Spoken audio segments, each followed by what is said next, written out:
mendapatkan hidayah. Nah, itu ada lagi nanti kita bahas di dalam surah An-Nahl 93. Yo, I ain't here for the money, I ain't here for the fame. Though it might be nice to own a jet plane, I'ma do it all for you.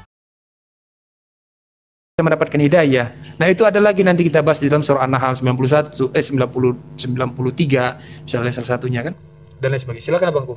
Jadi bisa saja, jawabannya bisa saja itu dikatakan sebagai satu gelombang.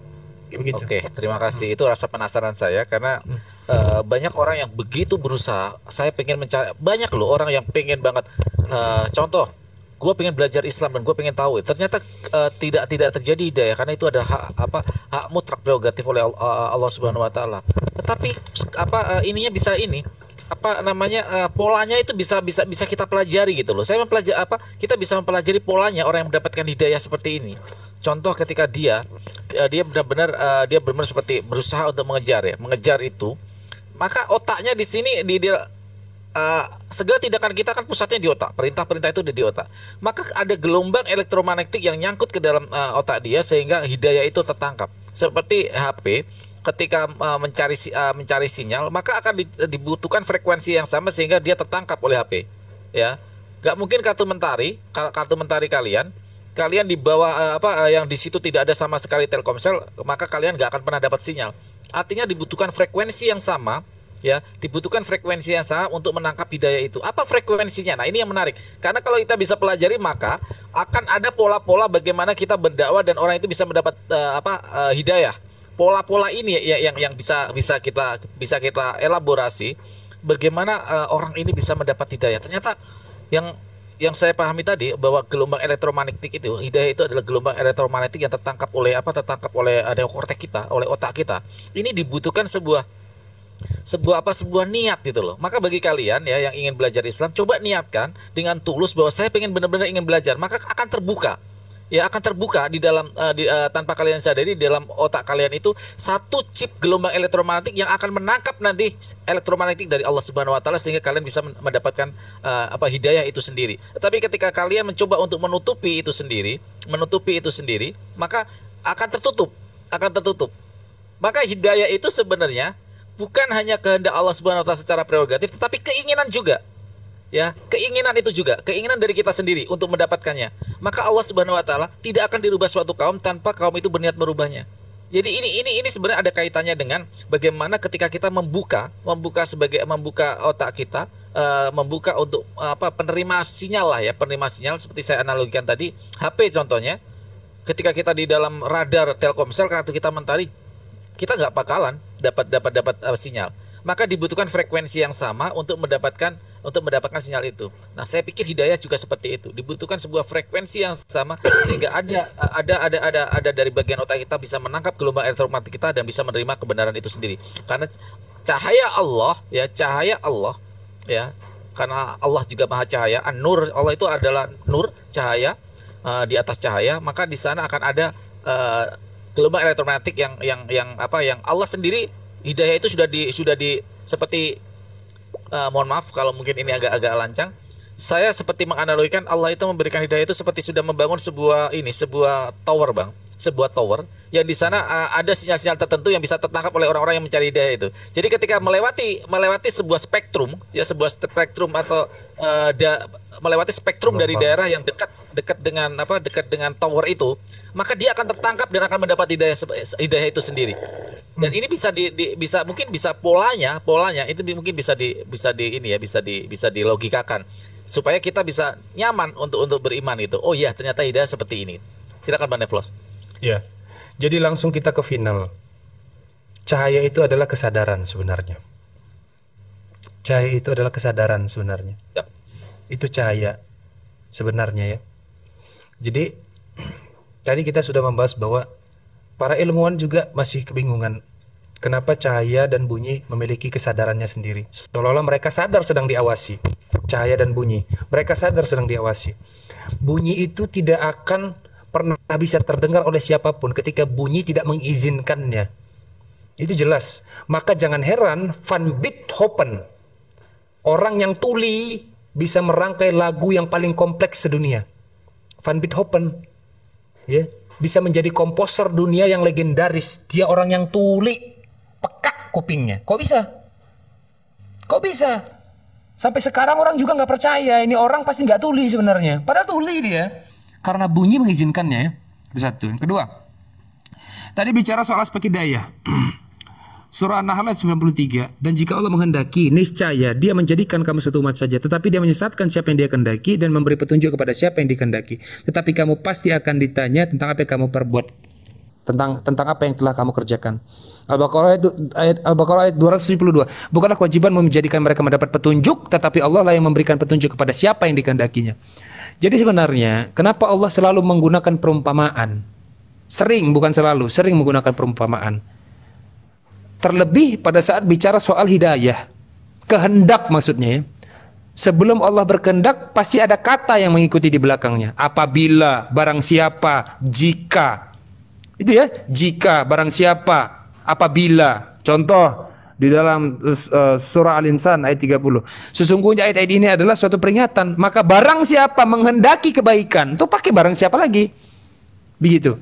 Artinya kehendak itu akan terjadi. Ada perbedaan antara ketetapan dan kehendak. Kehendak itu terjadi apabila memang ya, apabila diinginkan. Apabila diinginkan, Allah itu akan ada kepada orang-orang yang menginginkannya. Bagi yang tidak menginginkannya, Allah nggak ada. Nggak ada. Bahasa yang paling ekstrim, Tuhan itu ada di kepala. Hilang kepala orang, hilang Tuhannya. Tuhan dia, bukan Tuhan orang. Tuhan dia hilang. Hilang kepalanya, itu hilang Tuhannya. Kalau Tuhan dijadikan hanya sebatas kata. Tuhan itu adalah kata yang merujuk kepada Sang Pencipta. Kan begitu definisi Tuhan toh? Kan begitu kan? Hanya soal kata. Tapi apakah Tuhan hanya sebatas sampai di situ? Tidak. Tidak seperti itu. Maka Allah itu dia tak terdefinisi namanya.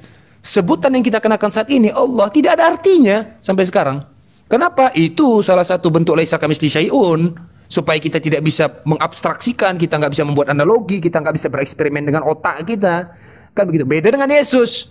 Yesus itu bisa dianggap Tuhan kalau dia udah dipukulin sampai lebam-lebam wajahnya gitu ya. Sampai mungkin keluar kotorannya pada saat itu ya gini ya. Hewan itu, coba lihat kucing deh. Kucing kalau ditakut-takutin, dipukul-pukulin gitu, ditakutin, pasti dia lari sambil mencret-mencret. Kenapa? Karena frekuensi otaknya tidak sanggup menahan tekanan itu tadi ya, tekanan. Jadi otaknya itu nggak sanggup lagi menerima sinyal terhadap rasa sakit. Sehingga refleksinya, spontannya keluar tai gitu. Dan saya yakin Yesus juga pada saat disiksa, karena dia nggak tahan, keluar kotoran tuh sampai mencret-mencret kayaknya. Saya yakin itu. Saya yakin tuh sampai mencret-mencret dia. Pada saat dia mencret mungkin dia ngomong, mungkin ya, Eli lama sabachthani, kan gitu kan. Bisa jadi, kan gitu ya. Bahwa harus teriak-teriak dulu, harus dibunuh dulu, dicolok dulu, ditombak dulu, dipukulin dulu sama tentara Romawi itu kan gitu. Habis itu tewas menggenaskan begitu ya. Dengan cara menjijikan bagi bangsa Romawi gitu. Ternyata makhluk ini tewas juga. Habis itu dipercaya bangkit lagi kan. Kalau dibilang orang barat itu zombie, ada zombie datang gitu, makan di meja makan para zombie ini, zombie satu ekor ini mungkin ya, kata orang barat gitu kan, orang-orang bule itu yang percaya dengan zombie, mayat yang bisa bangkit lagi, kan gitu. Nah ini bukan Tuhan sekali, ini bukan Tuhan gitu ya, karena sejak awal Tuhan itu harus terbedakan dengan yang lain. Yesus terbedakan enggak, dia sama dengan Lazarus. Nah itu soal Yesus tadi kita singgung sedikit ya. Emang menarik juga ya abangku ya, kalau bahas-bahas Yesus ini kayak makanan yang empuk gitu ya untuk dikunyah-kunyah ya. Yesus ini kayak makanan yang enak sekali dikunyah-kunyah gitu.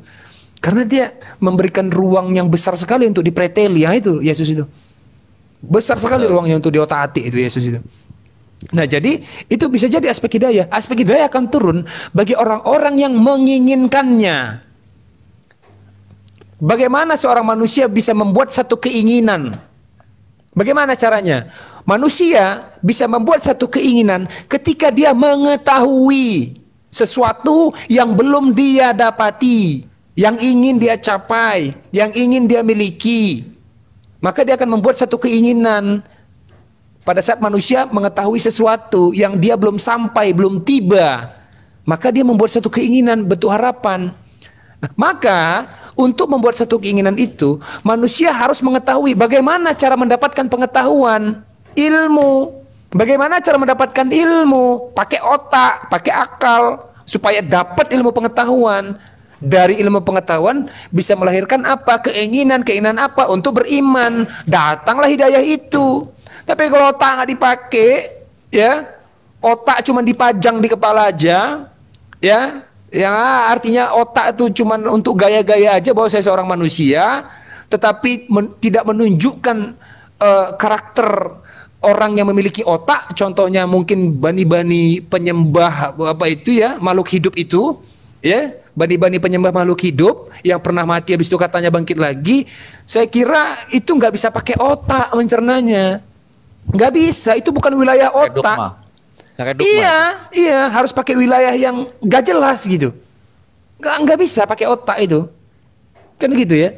Sedangkan kita manusia harus berada pada wilayah yang berkaitan dengan otak gitu, pengetahuan, supaya apa? Kita sadar, timbul kesadaran kita kayak gitu. Nah dari sini sebenarnya hal-hal yang seperti ini kita coba membahas hal-hal kayak begini supaya membangun kesadaran dalam diri kita. Oh ternyata gini ya, ternyata begini ya, ternyata begini. Dan ilmu pengetahuan itu banyak lagi cabang-cabangnya. Ini hanya sebagai pengantar saja, awal dari betapa banyak dan betapa luasnya ilmu Allah Ta'ala. Ini masih awal ini, soal cahaya ini, belum yang lain-lain. Ya silakan abangku. Oke, terima kasih Pak Iwan Filah ya. Untuk topik kita kali ini tentang cahaya, bunyi, suara, sinar kita bahas, dan waktu tadi kita tambah waktu. Ini adalah awal karena saya insya Allah semoga Allah memberikan umur panjang. Saya ingin membahas selalu topik-topik tentang ini. Saya mungkin episode depan kita akan membahas tentang eskatologi dipandang dari eskatologi dari hari akhir kiamat ya, peristiwa kiamat dan peristiwa hari akhir itu dipandang dari sains, sisi sains. Kenapa yang digunakan oleh Allah Subhanahu wa taala yaitu dengan trompet? Ada apa dengan suara ini? Ya, ada apa sebenarnya dengan suara ini yang bisa menghancurkan dan meluluhlantakkan bumi ini? Apakah nanti itu akan ada kaitannya dengan teori relativitas seperti ketika balon, ya, ketika balon elastisitas dari alam semesta ini, karena alam semesta ini adalah mengembang, elastisitasnya sudah sampai pada puncaknya sehingga itu akan menjadi awal kehancuran karena akan meledak dan diakhiri dengan bunyi trompet itu sendiri ya. Oke, terima kasih Pak Iwan Filah. Saya sudah buka tangganya. Silakan untuk bergabung dengan kami. Ada hal-hal yang pengen ditanyakan atau hal-hal yang mau ditambahkan, silakan untuk naik. Kita akan berdiskusi santai tentang hal-hal yang kita bicarakan tadi. Atau kalian kalau tidak merasa cocok tidak apa-apa, karena kami bukan sebuah patokan kebenaran. Kami hanya melontarkan ide-ide, kami hanya melontarkan visi-visi kami, interpretasi dari kami. Memang cenderung topik-topik kita kali ini agak-agak kontroversial dan selalu kami mungkin akan siap-siap untuk dianatema ya, untuk wah kamu ini enggak, tapi saya siap berdasarkan apa yang kita pelajari ya. Jadi kalau mau mengkritik kami tolong bawa bahan juga. Kalau untuk mau membantah kami tolong bawa bahan juga sehingga kita bisa berdialog dengan baik, kita bisa berdialog dengan akademis, mengadu argumentasi dan data-data kita. Pak Iwan Filah, silakan kalau ada yang mau ditanyakan silakan untuk naik dan kita kayaknya teman iya. Jadi memang apa namanya nah takutnya nanti kan teman-teman nih mual pula lagi kan dengan obrolan kita malam ini. Jadi harus disuguhkan hal-hal yang bisa hal-hal yang bisa membangun semangat. Kita harus membangun satu motivasi di dalam diri kita. Salah satunya cara untuk membangun semangat kita supaya kita bisa tetap bertumbuh dan berkembang, ya salah satunya adalah bagi orang-orang yang beragama itu mengingat Yesus Kristus. Nah, kenapa harus diingat Yesus Kristus itu? Dengan cara mengingat Yesus Kristus, maka iman kita terhadap Islam akan bertambah dan bertumbuh. Jelas, itu jelas ya. Itu jelas. Peristiwa sejarah itu, sejarah yang pernah terjadi, yang katanya pernah terjadi di dalam narasi teologi mereka, walaupun bertentangan dengan sejarah intelektual, sejarah ilmu pengetahuan modern, tetapi mereka akui bahwa hal itu pernah terjadi. Itu membuktikan, itu jelas membuktikan ya bahwa ternyata cara kerja manusia itu ternyata sesederhana itu ya, sesederhana itu untuk melahirkan satu konstruk imanen yang betul-betul terlihat kokoh dengan membangun narasi teologi, membuat satu peristiwa skema Ya, seolah-olah Tuhan itu ada dengan dibuktikan peristiwa penyaliban yang kemudian dia hidup, mati dan hidup lagi, bangkit di antara orang mati, lalu kemudian itu bisa dikatakan sah sebagai Tuhan, gitu kan. Nah, ini kita bisa ambil pelajaran nih dari orang-orang seperti ini. Orang-orang seperti ini ya, orang-orang tertinggal seperti ini, gitu. Bahwa kita tidak berada pada tahapan yang sekonyol itu. Kita nggak berada pada tahapan itu. Dan manfaat yang bisa kita ambil dari cerita Yesus Kristus adalah bahwa kita harus bersyukur. Bagaimana kita mendudukkan Allah Ta'ala itu berada pada tingkat yang paling tinggi di antara semua tingkat yang kita ketahui. Semua jenis tingkatan yang pernah ada. Gitu ya, bahwa kita mendudukkan Allah itu berada pada tingkatan yang paling tinggi. Berbeda dengan orang-orang yang justru untuk menghadirkan Tuhannya Tuhan itu harus berada pada tingkatan yang paling rendah. Ya, mati dipukulin, digantung kayak jemuran, kan digebukin sampai lebam-lebam gitu, sampai biru-biru gitu. Nggak tahu giginya patah atau enggak gitu. Saya nggak tahu ekspresi Yesus pada saat dipukulin itu gimana, apakah mulutnya maju atau gimana, saya juga nggak tahu itu. Atau orang yang mereka sebut Yesus itu ya. Orang yang mereka sebut Yesus itu ekspresinya waktu dipukulin gimana? Itu bukan penghujatan, itu fakta. Kita bisa membayangkan wajahnya pada saat dipukuli. Apa mungkin matanya melotot, gitu kan? Atau mungkin urat lehernya waktu dia teriak-teriak, jakunnya naik turun, kan gitu kan? Oh, tolong, kan gitu. Bisa jadi, kan gitu kan? Karena bahannya ada untuk diulik gitu. Nah, ini konsekuensi logis yang harus diterima. Ya, berbeda dengan Islam kan.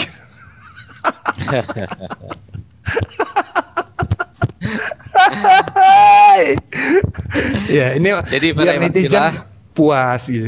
Ya, betul. Jadi gini, saya selalu mengaitkan kepada sebuah bukti empiris ketika merujuk kepada agama mana yang benar ya. Dan saya melakukan sebuah riset kecil-kecilan di dalam kitab-kitab suci agama manapun tidak pernah merujuk kepada agama yang diridhoi, agama yang dibenarkan. Maka ketika ada orang bertanya kepada saya, Farhan, kenapa kamu perlu Islam? Karena Islam adalah agama benar. Mana buktinya? Karena ada justifikasi kebenaran dari Allah Subhanahu Wa Taala sendiri sebagai yang menurunkan firman di dalam Al-Quranul Karim bahwa telah diridhoi Islam sebagai agama buat kita. Sekarang ada pertanyaan saya, kita komparasi dengan agama pemula lain. Tunjukkan saya ayat di dalam Bible kalian, di dalam Taurat kalian, di dalam apapun itu, Tripitaka, di dalam Weda.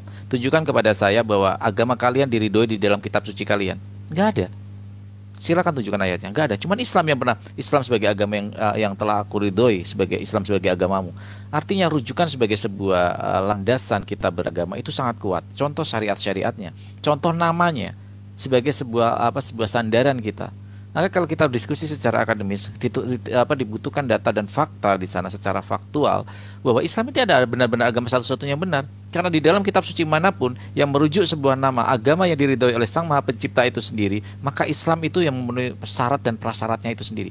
Bahkan syarat dan prasyarat. Ingat, syarat dan prasyarat. Kenapa? Karena harus ada prasyaratnya. Prasyarat apa? Merujuk kepada sebuah penamaan.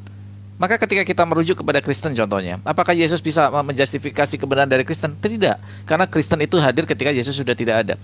Yahudi contohnya, apakah di dalam Taurat ada? Telah ku sempurnakan Yahudi sebagai agamamu? Tidak. Yahudi adalah sebagai pengikut sebagai sebuah ajaran-ajaran yang diturunkan Nabi Musa alaihissalam sebagai sebuah lingkup besar.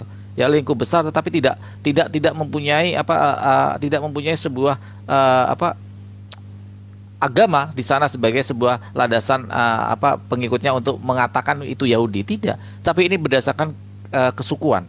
Tetapi Islam sebagai rahmatan lil alamin, Rasulullah SAW sebagai khatamul anbiya, sebagai rahmat sebagai seluruh alam.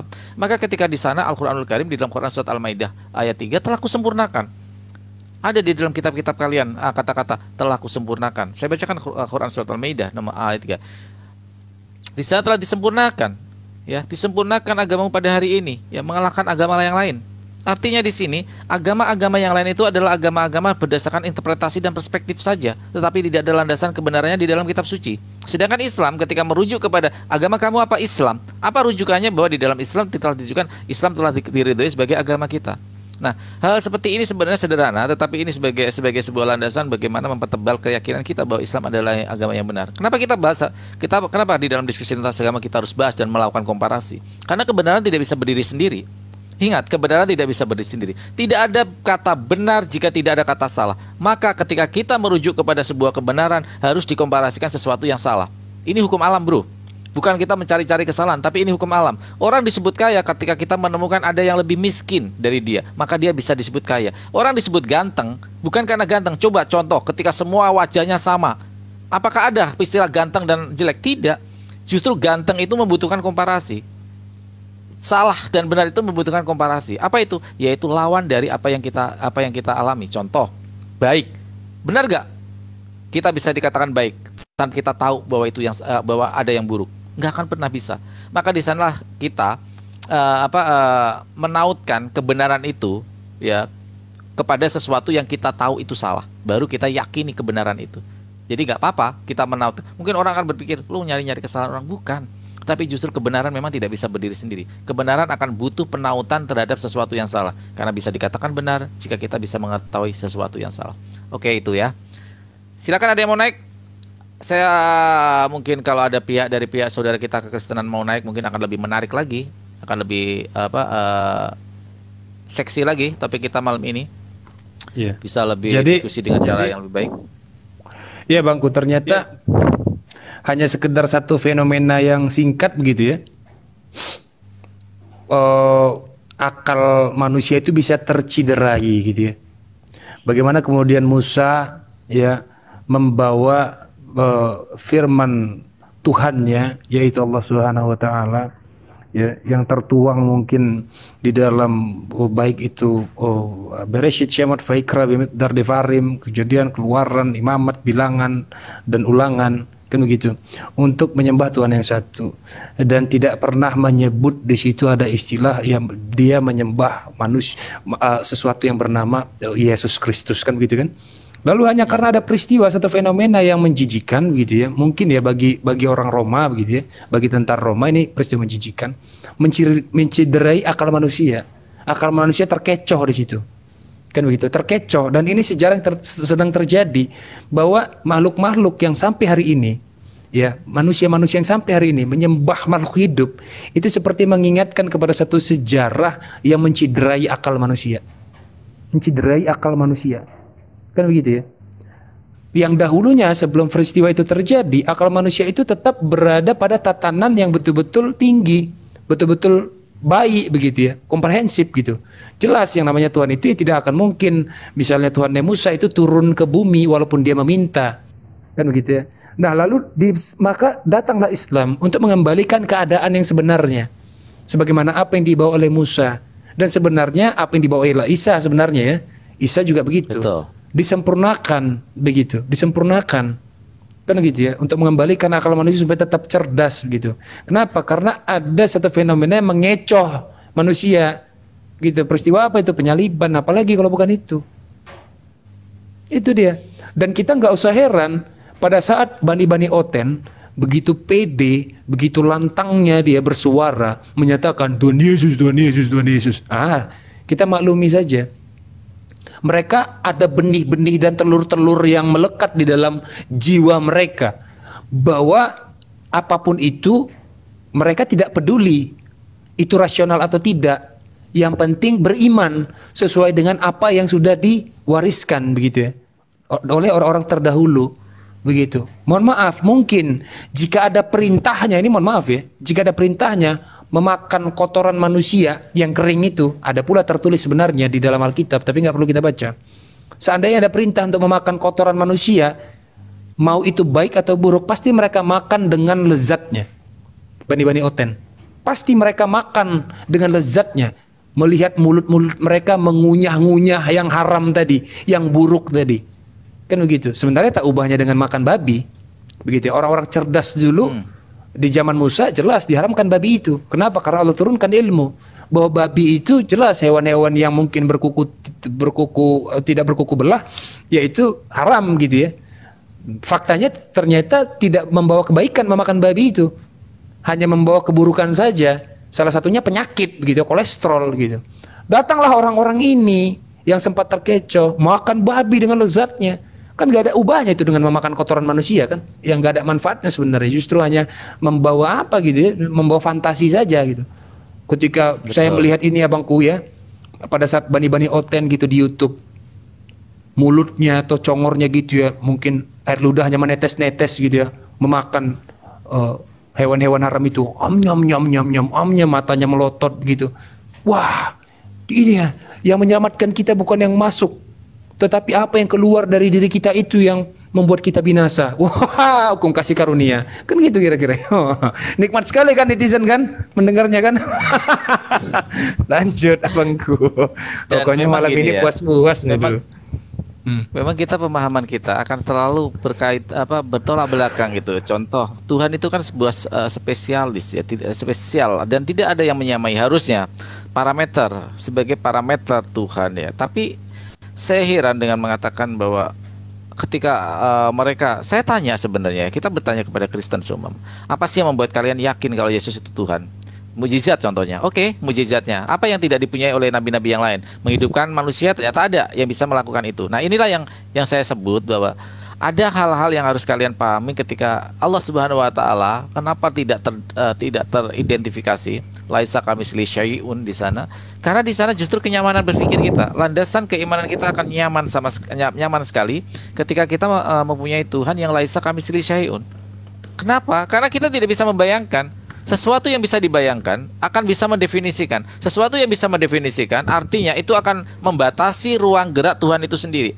Tuhan di dalam pikiran kita artinya ketika kita terimajinasi, karena sudah terbentuk sebuah pola, sebuah materi di dalam kepala kita.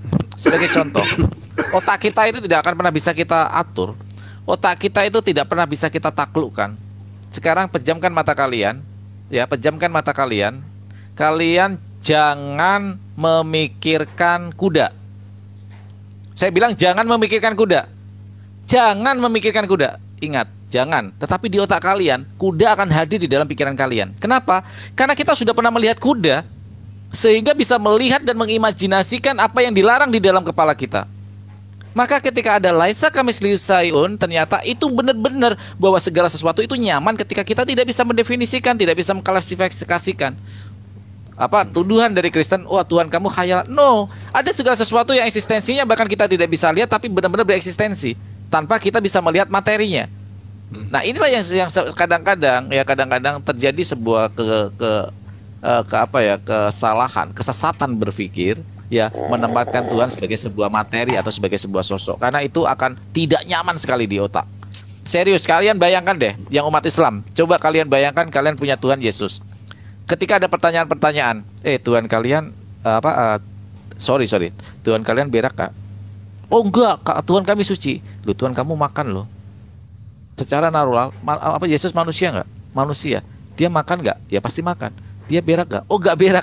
Berarti dia bukan manusia. Kenapa? Manusia normal, manusia normal makan pasti berak. Nah, hal seperti ini kan membuat kita nggak nyaman mempunyai Tuhan seperti ini. Membuat kita merasa bahwa akan selalu berperang dengan otak kita sendiri.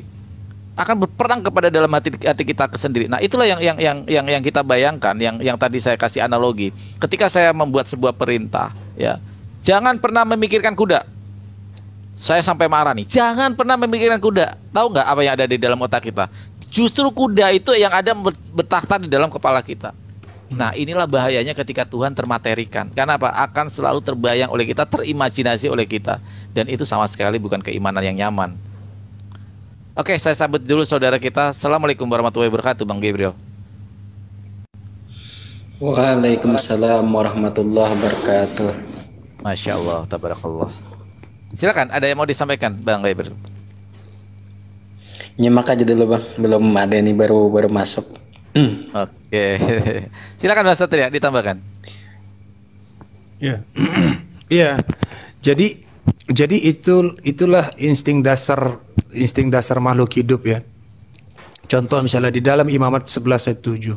Demikian juga babi hutan, karena memang berkuku belah, yaitu kukunya bersela panjang tetapi tidak memamah biak, haram itu bagimu. Kan begitu, diharamkan itu ya. Diharamkan dalam Ulangan 14 ayat 8. Juga babi hutan, karena memang berkuku belah tetapi tidak memamah biak, haram itu bagimu. Daging binatang-binatang itu janganlah kamu makan, dan janganlah kamu terkena bangkainya. Kan begitu ya. Nah, ini bisa dipreteli sebenarnya abangku. Kalau orang-orang yang jahilun bisa nih bahwa yang dilarang itu babi hutan, tapi kalau babi ternak halal katanya. Halal. Kalau babi ternak gitu. Babi kota gitu. Nah, itu halal gitu kan. Nah, gitu. Trik-triknya begini, semakin dilarang semakin dilakukan. Itu sudah insting dasar makhluk hidup yang belum punya pengetahuan. Betul. Iya, makhluk Itu hidup yang betul. Betul. Dia belum bisa disebut sebagai manusia. Dia hanya layak disebut sebagai makhluk hidup saja. Pada saat dia tidak memiliki kecerdasan, maka dia hanya bisa disebut sebagai makhluk hidup, bukan manusia. Manusia itu harus ada kecerdasannya. Jadi kalau ada orang-orang justru ya, makhluk-makhluk hidup yang ketika diperintahkan untuk tidak dilakukan, namun demikian dilakukan, nah itu makhluk hidup aja itu, bukan manusia itu. Karena nggak ada kecerdasannya di situ. Bahkan Tuhan sendiri yang memberikan perintah, mereka langgar. Nah ini. Membal ya suaranya? Enggak. Bersih. Tadi ada saudara Kristen kita yang naik, kok turun lagi? Naik lagi dong. Yuk. Ada saudara Kristen kita yang naik, yuk kita diskusi dengan santai dengan ini. Silakan yang mau naik ya. Tolong ya, silakan. Bani. Saya nggak akan bertanya. Kalian yang bertanya aja. Kalian yang bertanya aja. Betul. Bani Oten ya, yang mungkin sudah mulai jengkel atau mungkin lobang anus-nya, anus-nya itu sudah terbuka tertutup seperti ayam. Kan begitu ya, istilahkan berdialog gitu ya. Bani Oten yang lobang anus-nya, anus-nya, anus gitu maksudnya, yang terbuka tertutup karena jengkel, silakan naik, kita berdialog gitu ya. Kita berdialog santuy aja. Kita nggak menghujat kok, tenang aja. Cuman mengolok-olok aja dikit aja, nggak banyak. Siap. Betul. Ya. Tapi heran saya di call saya jarang sekali mau naik. Nanti saya nggak akan bertanya, saya akan jawab. Tapi paling sedikit komparasi lah ya, bagaimana yang lebih logis tentang pemahaman agama kita. Kayaknya nggak berani. Padahal tadi ada banyak yang di type di bawah loh. Tetapi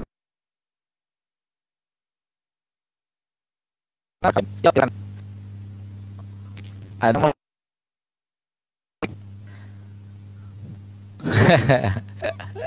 buka Bible 1928, mengerikan memang. Mengerikan 1928 itu. Silakan lanjut dulu Bang Satria, saya tak bikin kopi dulu. Ya, makanya seperti tadi saya menyaksikan dialog antara Bani Oten kelas teri yang dipegang oleh Ibu Kiamat dan peliharaannya yang bernama Khalifah Malik, itu ya, peliharaannya yang setiap hari diberi makan mungkin, kan begitu ya, antara tuan majikan dan peliharaan sedang berduet tadi, bergumul gitu mungkin, berduet gitu ya. Saya melihat bahwa saya nggak peduli dengan narasinya. Kenapa? Karena ada hal yang menarik begitu. Saya lebih peduli dengan reaksinya. Saya peduli dengan reaksinya. Persis sekali, persis. Itu kayak ini. Hamadryas ya. Coba kita buka Hamadryas atau Gelada Babon. Coba ya sebentar ya. Saya bukan menghujat ya. Ini soal ini National Geographic atau Nat Geo Wild atau Animal Planet gitu. Saya cinta dengan hewan masalahnya. Hamadryas atau Gelada Babon. Gelada Babon pada saat musim kawin. Gelada Babon pada saat musim kawin. Nah, coba saya buka ya di YouTube ya. Itu teriak-teriak loh itu. Pada saat ada hal-hal yang sensitif ya, bagi insting mereka itu tersentuh gitu ya. Insting-insting mereka tersentuh gitu. Itu mereka teriak, reaksinya persis sekali gitu. Kok ada kemiripan suara. Ini saya bukan menghujat, memang benar-benar ada kemiripan suara. Nah, siapa ini si Khalifah Malik gitu. Kalau siapa si Kiamat itu lulus ya, dari kebiasaan kera dia lulus gitu. Tapi kalau yang si Khalifah Malik ini, dia menunjukkan reaksi-reaksi yang mirip dengan kera. Ini bukan menghujat, silahkan kita uji. kalau ada Oten yang mau naik, ya membahas soal ini, biar saya kasih tahu reaksi kera kayak gimana. Reaksi kera pada saat mereka musim kawin. Ada. Hamadryas namanya. Coba lihat Hamadryas. Dan saya yakin jangan-jangan ekspresinya gitu. Soalnya kita bisa membaca ekspresi orang dengan menggunakan resonansi suara. Kita bisa melihat itu. Gitu ya. Resonansi suara itu bisa seperti menentukan dalam psikologi forensik ya. Kalau saya nggak salah psikologi forensik itu bisa mengetahui begitu ya bentuk wajah seseorang, ekspresi seseorang. Walau ketika dia dikenali dari suaranya saja, kayak begitu. Dan entah kenapa, apakah saya salah atau enggak, yang terbesit dalam pikiran saya orang-orang ini kera gitu, memenuhi syarat gitu si Khalifah Malik ini. Hamadryas namanya. Coba ya, Hamadryas kawin. Ini ya, saya buka ya nanti videonya ya. Hamadryas babun. Jangan bilang saya menghujat ya. Kawin. Ya, jangan bilang saya menghujat. Saya bukan menghujat di sini. Saya cerita fakta ini. Tolong salahin para pecinta-pecinta hewan gitu loh. Kenapa yang kayak begini di videoin gitu sama mereka. Ya. Sehingga saya teringat gitu. Nih. Mana ya? Melting apa ya? Atau Hamadryas babun. Hamadryas babun. Behavior. Oh ya, behavior aja ya. Behavior. Nah ini. Kebiasaannya. Ini mana ya dia ya? Ini lucu sekali loh teman-teman. Jadi pada saat mereka nih. Nah, ini. Nih. Ini loh, bani-bani Oten ini. Serius saya. Tapi nggak semua Oten ya, nggak semua Oten. Ini saya sering nonton kayak beginian. Ini behaviornya nih ya. Nah ini nanti dia garuk-garuk tanah dulu. Nah ini musim kawin ini. Ini musim kawin. Sebentar ya. Ah ini nih. Nggak tahu yang mana si Khalifah Malik, nggak tahu yang mana si Kiamat gitu. Pokoknya ini nih garuk-garuk tanah. Nih garuk-garuk tanah tuh mereka tuh ya. Nah itu kan garuk-garuk tanah itu udah siap mau ini, udah siap mau duel gitu. Hamadryas namanya. Nah ini kan Anus, ANUS. Ini untuk khusus bani-bani Oten ya. Teriakannya mirip, lihat ya. Sebentar saya besarin volumenya. Nah ya, saya besarin volumenya. Mirip sekali teriakannya. Nah ini.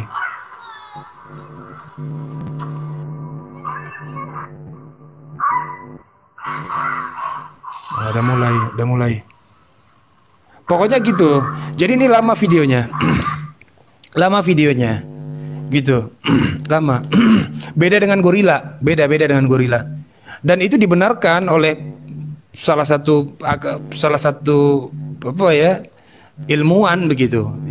Profesor Yuval Noah Harari. Sama itu. Kayak gitu. Maka saya kenapa sering bilang mereka itu makhluk kelas 2. Kenapa saya bilang mereka makhluk kelas 2? Saya akan menyebut mereka makhluk kelas 2 ketika mereka tidak memenuhi syarat sebagai manusia.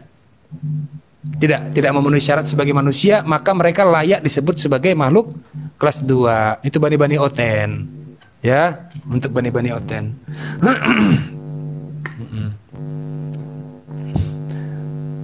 Susah ya kalau menyebutnya Hamadryas, mungkin susah. Sebut babun aja, babun. Nah itu, babun. Tapi pasti bani-bani Oten nanti ngamuk pasti kalau kita bilang langsung gitu kan. Babun, ayo berdebat sama kami babun. Ayo babun, perdengarkan teriakan-teriakan kalian babun, para penghujat babun. Ayo, silakan berbunyi-bunyi ya. Nanti bunyi mereka itu.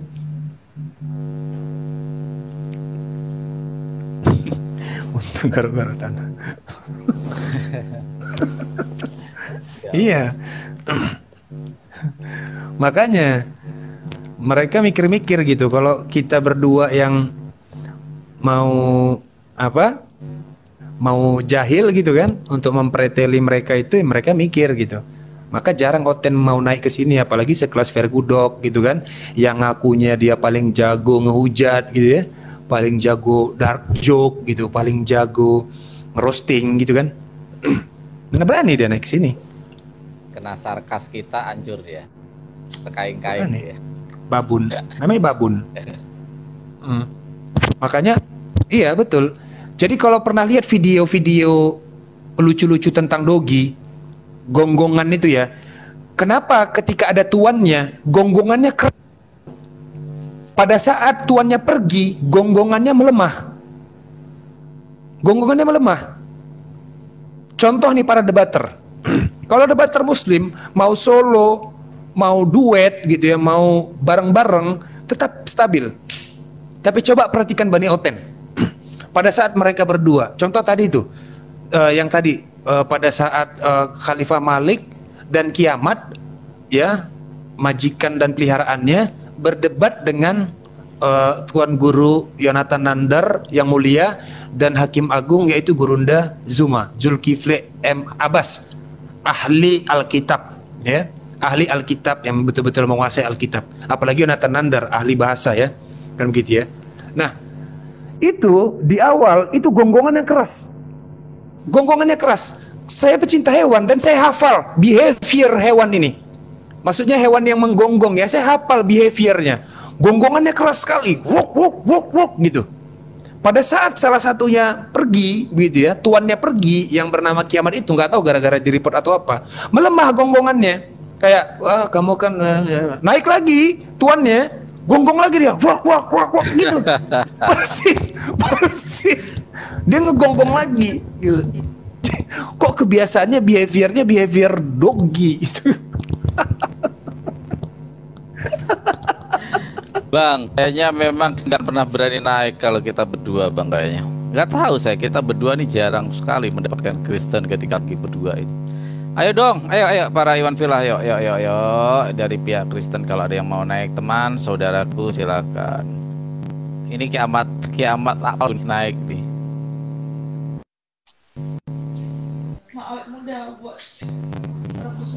Halo.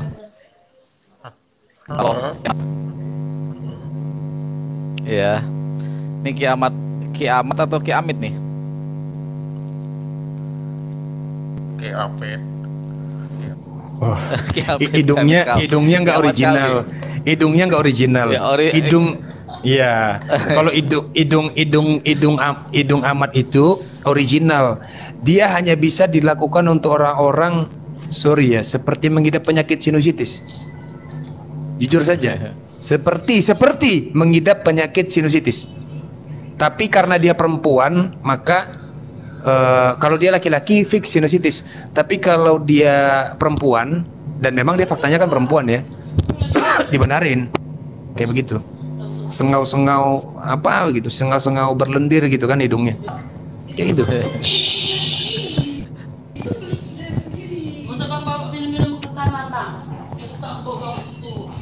Sejak kapan kiamat di belakangnya orang Batak kah?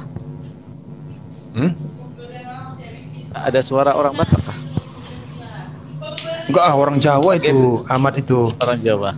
Oh iya, kalau kiamat orang Jawa jelas, nadanya orang Jawa. Jawa banget ya. Jawa Tengah dia. Sengau-sengau ngeselin, tahu nggak sih? Lo bisa bayangin gini, bayangin si kiamat ini. Lo bayangin anak sekolah lagi tengil-tengilnya ya, itu ngeselin banget nggak sih? Ngeselin banget itu. Kelihatan banget itu sering dibully ya bangku. Tengal. Waktu kecil. Iya tengal. Saya yakin itu. Dan ini kayaknya korban bullying ini dulu waktu kecil ini, kayak ya sering jitakin, ngeselin loh, punya suaranya keselin banget. Iya. Zaman kami itu kalau orang-orang kayak begitu ya bangku ya, itu tahu pernah main ludah nggak? Main ludah sih, main ludah. Gitu. Pernah nggak sih main ludah? Yeah. Gitu ya. Nah itu zaman saya dulu kan, kalau ada orang yang ngeselin gitu kan, dari belakang terus baju sekolahnya gitu penuh dengan ludah semua. Ya sepertinya korban bully nih dari waktu zaman kita yang zaman nakal itu kan SMP, SMA kelas 1 itu zaman dibully sama temen-temennya kayaknya dia nih. Iya. Gitu. Ayolah. Ini kiamat kenapa? Kiamat sakit gigi nih. Kiamat sakit gigi nih. koloni babon dari Yerusalem naiklah. Ayolah. Koloni babon. Mana Ya nih kok nggak ada Allah. lagi koloni babon ya nih zaman susah sekali ya sekarang ini mencari koloni babon. Ayo koloni babon. Ada yang mau naik nggak? Gak ada yang mau naik ya? Ya udahlah. Ya udahlah. Gak ada yang berani naik ya. Ya Mungkin- udahlah, kita tutup aja Bang. Kita bergerilya aja deh, kita nyari lah. Kita nyari saya hari babon ini ya? belum debat sama. Berburu babon ya? Ya kita tadi Oke. saya tadi sudah dapat satu sih, si Petrus sih tadi yang si Petrus sama Edis yang Oh. kesungkur di sini tadi Iya, siang iya. tadi. Itu babon Tentang indukan itu, Abangku. Oke, saya akhiri dulu ya, Pak Iwan Villa semuanya. Thank you udah hadir di Komalnya Farkan Farluk. Ya, topik kita yang tadi tentang Al-Quran dan Sains semoga akan terus kita ini beri kami doa untuk kesehatan kami berdua biar kami bisa mendapatkan ilmu-ilmu baru untuk kita sampaikan, banyak belajar yang baru. Karena gak ada yang Kristen yang naik, jadi kita tutup dulu ya. Terima kasih buat semuanya. Abangku, Saya akhiri. dan ini Gimana? Abangku, teman-teman ya. Apa yang teman-teman rasakan, itu yang kami rasakan, itu yang saya rasakan. Begitu pula dengan Ustadz Zuma rasakan, begitu juga dengan Ustadz Yonandan rasakan, ya. Bagaimana mereka dengan berbagai macam cara untuk menghina kita, kan begitu. Satu cara mereka, maka kita ajarkan 1000 cara kita, kan begitu ya. Wow, iya. Dan saya orang yang bukan terlahir ya, memang sudah dari dulu saya memang nggak percaya Tuhan kayak begitu ya. Jadi saya sudah terlatih ngomong-ngomong kayak begitu. Dan itu bentuk ekspresi kita. Walaupun ekspresinya nanti dibenarkan oleh sains ya. Mereka babun. Mereka tuh babun, percaya teman-teman. Babun itu. Bukan manusia, babun. Memenuhi syarat babun, kera. Nah itu ya teman-teman ya. Jadi sabar teman-teman, nanti akan ada masanya saya bertemu dengan babun ini, ekor per ekor ini, koloni-koloni babun ini nanti akan kita pertegas sama mereka ya. Sabar saja teman-teman, ada waktunya, tenang saja. Biar kalian nanti akan puas hatinya. Wah, tenang saja. Oke, Abangku. Terima kasih semuanya. Saya akhiri dulu Bang Neflos. Terima kasih, thank you banget. Ki Ahmad KW, terima kasih naik. Dan para netizen, doakan kami selalu sehat, doakan kami selalu diberi keleluasan waktu untuk terus memberikan sebuah sharing-sharing tentang sains dan Al-Qur'anul Karim di waktu dan kesempatan yang berikutnya. Saya akhiri dulu. Wabil taufik wal hidayah.